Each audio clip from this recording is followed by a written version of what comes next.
नमस्कार दोस्तों, the real story में आपका स्वागत है।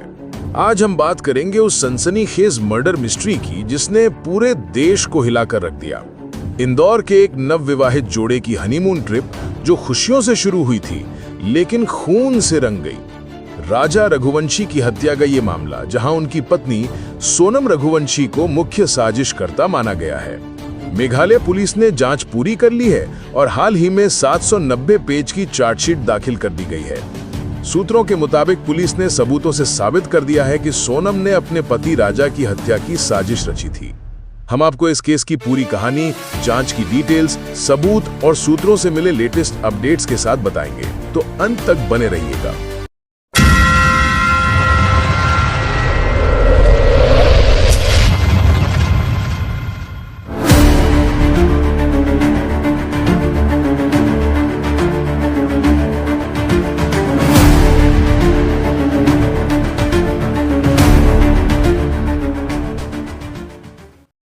कहानी शुरू होती है मध्य प्रदेश के इंदौर से।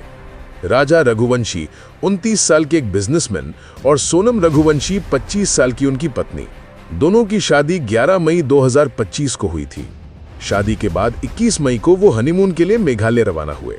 पहले शिलोंग पहुंचे, फिर सोहरा, जिसे चेरापूंजी भी कहते हैं, वहां गए। ये ट्रिप खुशियों से भरी लग रही थी, लेकिन 26 मई को दोनों लापता हो गए। राजा के परिवार ने पुलिस में शिकायत दर्ज की। कई दिनों की तलाश के बाद 2 जून को राजा का शव सोहरा के पास एक गहरी खाई में मिला, अरलियांग रियाट कुनोंग्रिम उम्बलाई वई सोडोंग के पास। शव की हालत बुरी थी और मौत की वजह हत्या बताई गई। राजा की पत्नी सोनम भी लापता थी, लेकिन कुछ दिन बाद वो वाराणसी गाजीपुर हाईवे पर एक ढाबे के पास मिली। कुछ रिपोर्ट्स कहती हैं कि उसने सरेंडर किया, तो कुछ कहती हैं कि पुलिस ने उसे पकड़ा। जांच में पता चला कि सोनम राजा की हत्या की मुख्य साजिशकर्ता है। उसका राज कुशवाहा नाम के एक शख्स से अफेयर था, जो सोनम के परिवार के फर्नीचर बिजनेस में अकाउंटेंट था। शादी से पहले से यह रिश्ता था, लेकिन परिवार ने जबरन सोनम की शादी राजा से करा दी। सोनम और राज ने मिलकर हत्या की प्लानिंग की ताकि वो साथ रह सके। पुलिस के मुताबिक सोनम और राज कुशवाहा ने 3 हिटमैन हायर किए: विशाल सिंह चौहान, आशीष सिंह राजपूत उर्फ आकाश राजपूत और आनंद कुर्मी। ये तीनों राज कुशवाहा के दोस्त थे। 23 मई को नोंगरियात गांव के होमस्टे से चेकआउट करने के बाद कपल मावला ख्यात पहुंचा। वहां एक टूरिस्ट गाइड एल्बर्ट पीडे ने उन्हें देखा था। एल्बर्ट ने पुलिस को बताया कि राजा और सोनम के साथ 3 हिंदी बोलने वाले आदमी थे। ये वही हिटमैन थे। हत्या सोनम के सामने हुई। हिटमैन ने राजा को चाकू या कटार से मारा और शव को खाई में फेंक दिया। पुलिस ने राज कुशवाहा के घर से पिस्टल बरामद की, जो हत्या में इस्तेमाल हो सकती है। सोनम ने हत्या के बाद इंदौर में एक फ्लैट में शरण ली, जहां 8वें आरोपी लोकेंद्र तोमर का घर था। वहां से सबूत मिटाने की कोशिश की गई। पुलिस ने सोनम का लैपटॉप और ज्वेलरी भी बरामद की, जो कपल हनीमून पर ले गए थे। जांच में पता चला कि सोनम ने रिटर्न टिकट नहीं बुक की थी और राजा को 10 लाख की ज्वेलरी पहनाकर ले गई थी, शायद लूटने के इरादे से।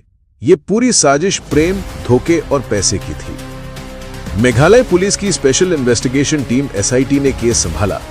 ईस्ट खासी हिल्स के SP विवेक सैम के नेतृत्व में जांच चली। सोनम को 8 जून को गिरफ्तार किया गया। उसके पहले राज कुशवाहा और 3 हिटमैन पकड़े जा चुके थे। मामले में कुल 8 आरोपी है। मुख्य 5 जुडिशियल कस्टडी में है, 3 बेल पर है। पुलिस ने क्राइम सीन रिक्रिएट किया, जहां सोनम और आरोपी मौजूद थे। सबूतों में CCTV footage, mobile records, forensic report शामिल है। सोनम के भाई गोविंद पर भी शक है, क्योंकि उन्होंने परिवार को गुमराह किया। राजा के भाई विपिन रघुवंशी ने कहा कि गोविंद अब फोन नहीं उठाते और सोनम का साथ दे रहे हैं। परिवार ने नार्को टेस्ट की मांग की, लेकिन कोर्ट ने पुलिस कस्टडी एक्सटेंड नहीं की। जांच में पता चला कि सोनम ने हत्या के बाद सबूत मिटाने के लिए कई लोगों की मदद ली गई। ताजा अपडेट के मुताबिक 6 सितंबर 2025 को मेघालय पुलिस ने शिलोंग के सोहरा सब डिवीजन कोर्ट में 790 पेज की चार्जशीट दाखिल कर दी है। मुख्य आरोपी हैं सोनम, राज कुशवाहा, विशाल, आशीष और आनंद। इन पर सेक्शन 103(1) मर्डर, 238(a) सबूत मिटाने और 61(2) साजिश के तहत केस दर्ज है। सबूतों में मटेरियल और इनक्लोजर शामिल हैं। सप्लीमेंट्री चार्जशीट 3 और आरोपियों के लिए आएगी, जिनमें सिलोम जेम्स, लोकेंद्र तोमर और बलवीर अहिरवार शामिल हैं। राजा के परिवार ने आरोपियों के लिए मौत की सजा की मांग की है। विपिन रघुवंशी ने कहा, सोनम और बाकी आरोपियों को फांसी मिलनी चाहिए। देखिए, मेरा मानना तो इसमें ये है, मेरे पूरे परिवार का मानना है, रघुवंशी परिवार का मानना है, इसमें जो इन आरोपी जो राजा के साथ में घटना करी गई है, उस प्रकार से इन लोगों को जो है सभी को फांसी मिलना चाहिए। परिवार जांच से संतुष्ट है, लेकिन चाहते हैं कि पूरी सच्चाई सामने आए। सोशल मीडिया पर यह केस ट्रेंड कर रहा है, जहां लोग सोनम की गिरफ्तारी और चार्जशीट पर चर्चा कर रहे हैं। पुलिस का कहना है कि जांच पूरी है, ट्रायल जल्द शुरू होगा। दोस्तों, ये केस हमें बताता है कि रिश्तों में धोखा कितना खतरनाक हो सकता है। राजा के परिवार को न्याय मिले, यही उम्मीद है। ट्रायल में क्या नया खुलासा होगा, हम अपडेट्स लाते रहेंगे। अगर आपको ये स्क्रिप्ट पसंद आई तो लाइक, शेयर और सब्सक्राइब करें। धन्यवाद। जय हिंद।